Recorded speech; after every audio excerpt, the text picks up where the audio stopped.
sabato a tutti, buon weekend. Iniziamo la giornata con una notizia che, come sempre, non è mai buona. In effetti, ieri sera c'è stato uno sciame sismico che ha colpito le isole Eolie.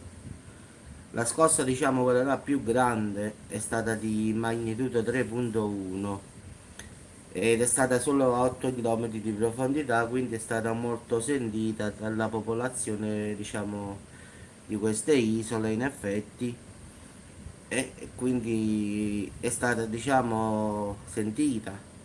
Diciamo che è stata, diciamo, tra l'isola di Alicudi e l'isola di Filicudi, diciamo, l'epicentro, la zona interessata. La prima scossa in realtà è iniziata alle 8 di ieri sera, quindi di magnitudo di 2.4.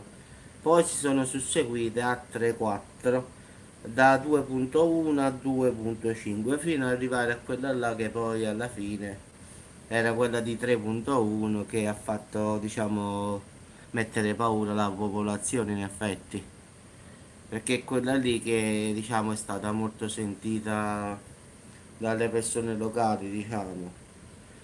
Quindi, diciamo, ancora tuttora lo sciame sismico, diciamo, è in atto, anche se di magnitudo bassa, però ci sta ancora che la terra si muove.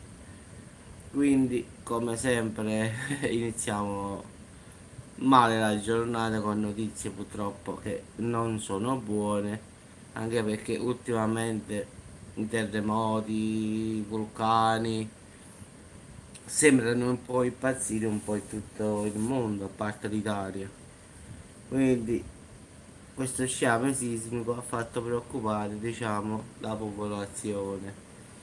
Ora ci sono delle micro scosse, diciamo, che non vengono avvertite dalla popolazione, ma che vengono comunque registrate dal sismografo in effetti. Quindi ancora sta continuando, solo che giustamente la popolazione non li sente perché sono di basso magnitudo. Però è questo sciame ancora in atto, diciamo. Sciame perché si susseguono, quindi uno dopo l'altro, diciamo, queste micro scosse, diciamo, da 1, 0,8, quindi non sono percepibili da noi umani in effetti, ma solo da macchinari, quindi solo il sismografo riesce a rilevare una cosa così. Quindi ragazzi, questo è accaduto ieri sera, sta continuando ancora tutt'oggi, quindi in caso di qualche cosa, come sempre, aggiornerò la situazione, sperando di non doverlo fare. Quindi c'è stato questo sciame sismico e speriamo che si fermi. Quindi ragazzi, spero di non dover fare un aggiornamento e di fare un altro video di un'altra cosa. Ciao a tutti e buon sabato a tutti ragazzi.